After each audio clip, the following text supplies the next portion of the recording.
નમસ્કાર દર્શક મિત્રો, સ્વાગત છે તમારું અમારી આ યુટ્યુબ ચેનલમાં। તો મિત્રો, આપણે કોન્સ્ટેબલની પરીક્ષામાં ઉપયોગી સાબિત થઈ શકે તેવી કોન્સ્ટેબલની મોક ટેસ્ટ સિરીઝ છે આપણે ચાલુ કરી છે। આજ રોજ આપણે છે આ વિડીયોમાં મોક ટેસ્ટ નંબર 2 જોવાના છીએ, જેમાં બંધારણને લગતા અગત્યના MCQ પ્રશ્નોની ચર્ચા આ વિડીયોમાં કરવાના છીએ। તો વિડીયોમાં છે અંત સુધી બન્યા રહેજો। આગળ વાત કરીએ આપણે તો મિત્રો, ભારતનું જે બંધારણ છે તે 30 ગુણનું છે। પોલીસ કોન્સ્ટેબલની પરીક્ષામાં પૂછાવાનું છે। તો આ વિડીયોમાં પણ આપણે છે અગત્યના ભારતના બંધારણના MCQ પ્રશ્ન જોવાના છે।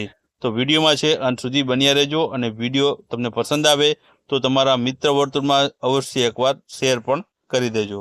તો ચાલો શરૂઆત કરીએ। તો પહેલો પ્રશ્ન મિત્રો છે કે ભારતીય નાગરિકને મત આપવાનો અધિકાર બંધારણ હેઠળ ખાલી જગ્યા।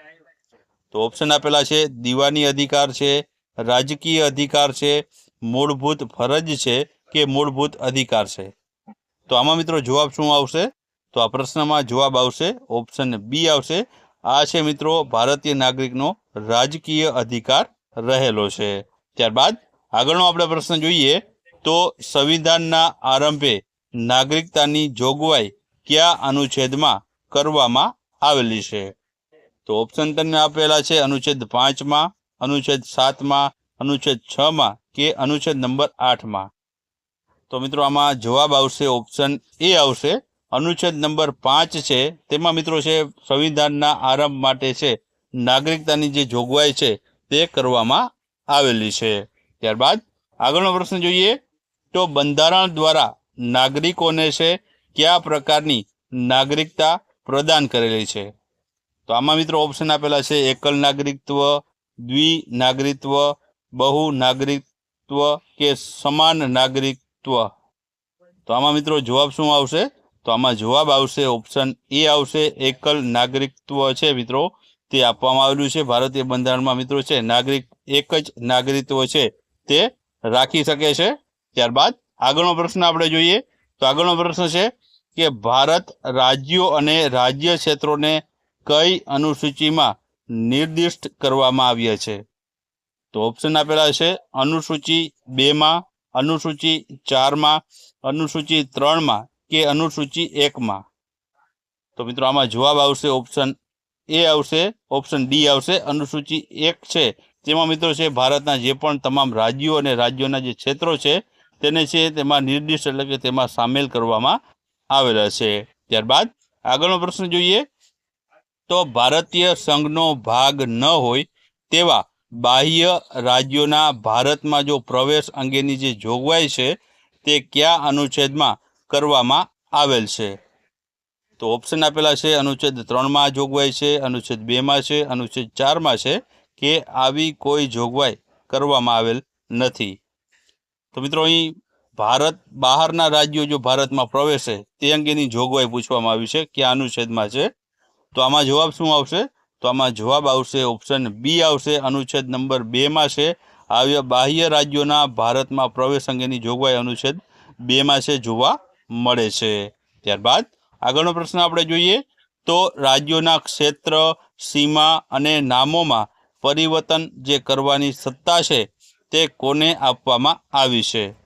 ઓપ્શન છે સંસદ, મંત્રી પરિષદ, જે તે રાજ્ય હોય તેને કે રાષ્ટ્રપતિને। તો આમાં મિત્રો જવાબ આવશે તે આવશે ઓપ્શન એ આવશે, ભારતની જે સંસદ છે તેને મિત્રો છે આ સત્તા હોય છે કે જે રાજ્યોના ક્ષેત્ર, સીમા અને નામોમાં છે તે પરિવર્તન કરી શકે છે। ત્યારબાદ આગળનો આપણે પ્રશ્ન જોઈએ તો સંવિધાન મુજબ ભારતીય રાજ્ય ક્ષેત્રમાં શેનો જે છે સમાવેશ કરવામાં આવેલો છે? તો ઓપ્શન આપેલા છે રાજ્યો, કેન્દ્ર શાસિત પ્રદેશો, અર્જિત પ્રદેશો કે ઉપરોક્ત તમામ। તો આમાં મિત્રો જવાબ શું આવશે?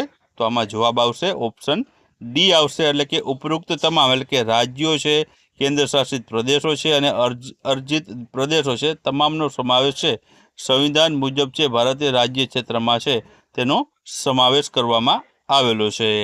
ત્યારબાદ આગળનો પ્રશ્ન છે કે ભારતીય બંધારણ મુજબ ભારત સંઘના રાજ્યો છે તેને કઈ સત્તા આપવામાં આવેલ છે? તો ઓપ્શન આપેલી છે સીમામાં પરિવર્તન કરવાની સત્તા, નામમાં પરિવર્તન કરવાની સત્તા, ભારત સંઘમાંથી અલગ થવાની સત્તા કે ઉપરોક્તમાંથી એક પણ નહીં. તો આમાં મિત્રો જવાબ આવશે ઓપ્શન ડી આવશે, ઉપરોક્ત એક પણ નહીં. ભારતીય બંધારણ મુજબ છે ભારતીય સંઘના જે રાજ્યો છે તેને આમાંથી કોઈ પણ પ્રકારની સત્તા છે તે આપવામાં આવેલી નથી.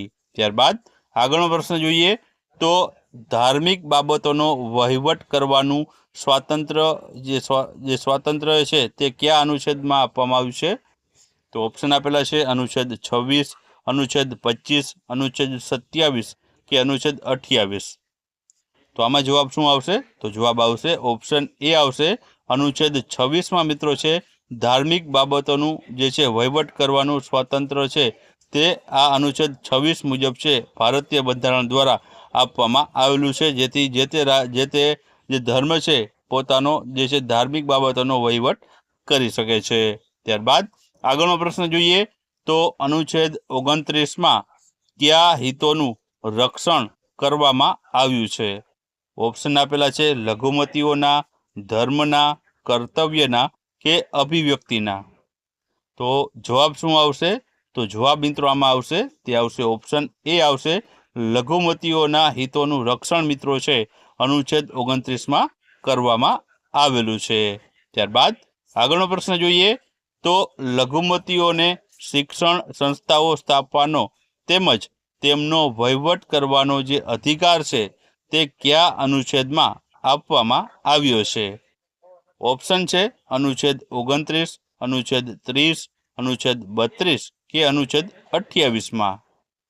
તો આમાં મિત્રો જવાબ શું આવશે?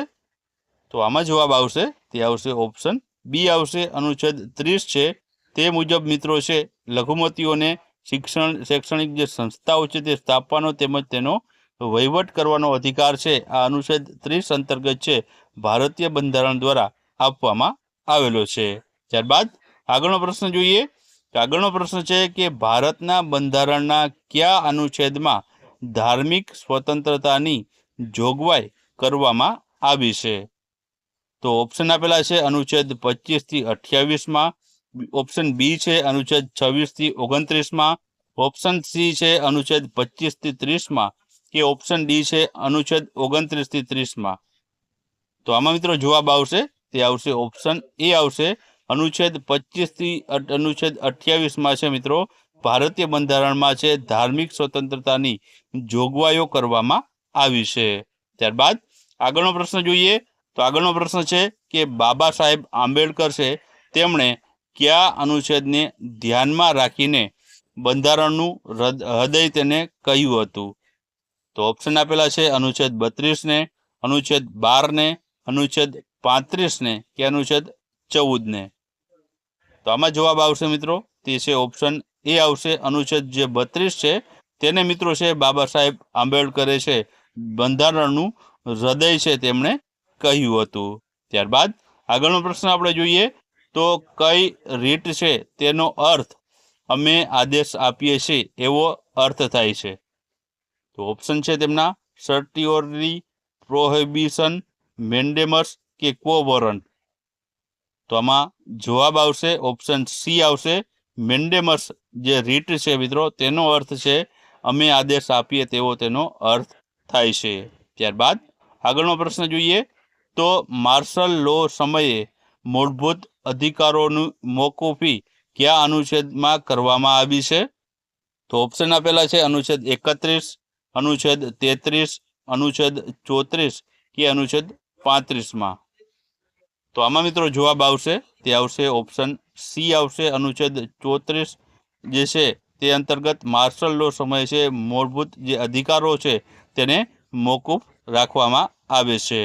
ત્યારબાદ આગળનો પ્રશ્ન છે કે મૂળભૂત અધિકારોને સ્થગિત કરવાની જે સત્તા છે તે કોની પાસે છે? ઓપ્શન છે ભારતીય બંધારણ પાસે, સર્વોચ્ચ ન્યાયાલય પાસે, રાષ્ટ્રપતિ પાસે કે સંસદ પાસે.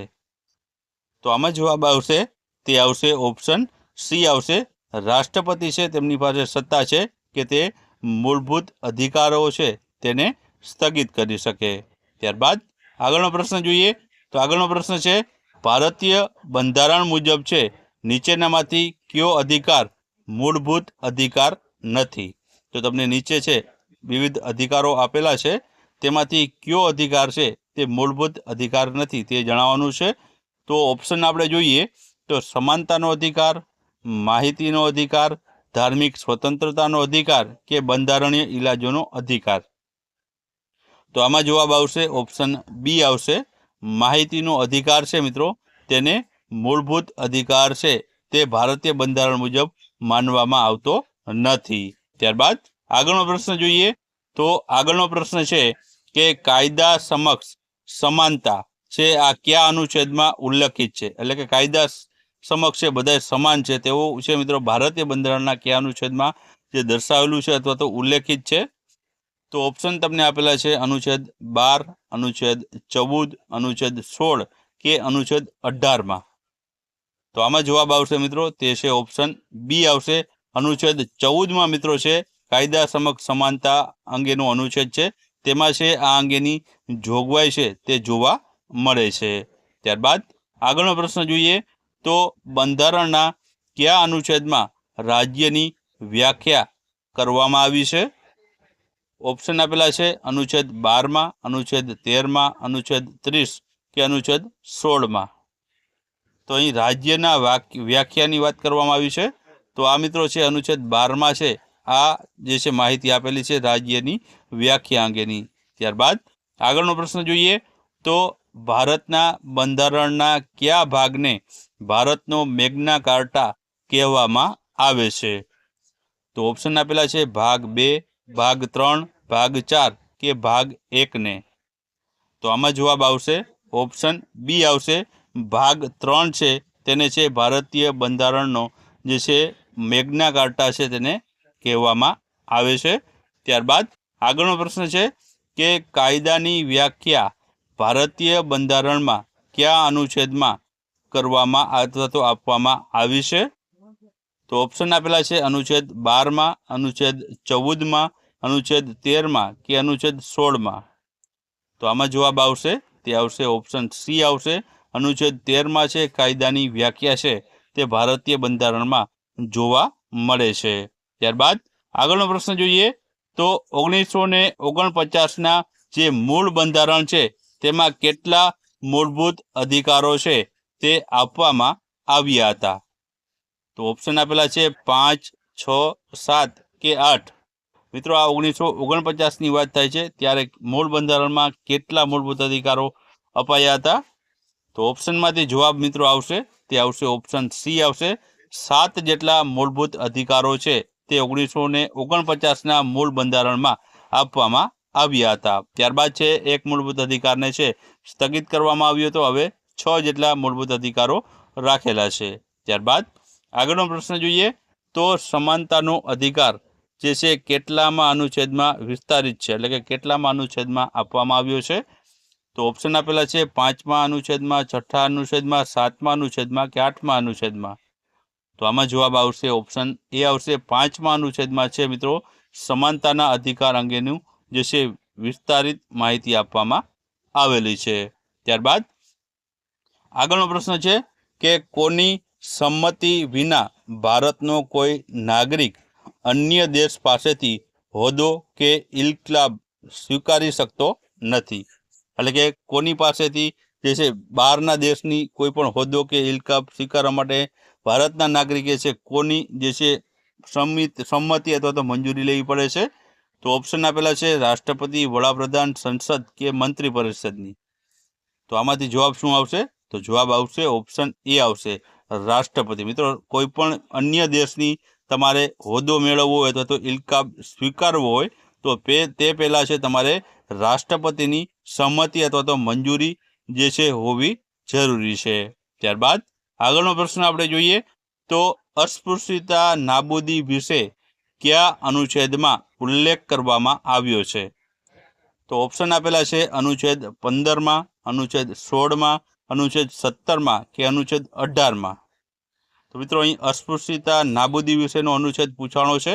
તો આમાં જવાબ શું આવશે? તો જવાબ આવશે ઓપ્શન સી આવશે અનુચ્છેદ 17માં છે અસ્પૃશ્યતા નાબૂદી અંગેની જોગવાઈ છે ભારતીય બંધારણમાં જોવા મળે છે। ત્યારબાદ આગળનો પ્રશ્ન આપણે જોઈએ તો કેન્દ્ર સરકાર કયા નામ દ્વારા આંતરરાષ્ટ્રીય સમજૂતીઓ કરે છે? ઓપ્શન છે ભારત, ઇન્ડિયા, હિન્દુસ્તાન કે આર્યવ્રત। તો આમાં જવાબ આવશે ઓપ્શન બી આવશે ઇન્ડિયા નામના જે છે ઉપયોગ કરીને કેન્દ્ર સરકાર છે આંતરરાષ્ટ્રીય સમજૂતીઓ કરે છે। ત્યારબાદ આગળનો પ્રશ્ન છે કે રાજ્યની સીમા, ક્ષેત્ર અને નામમાં ફેરફાર કરવાની જે છે કોની પૂર્વ મંજૂરી આવશ્યક છે?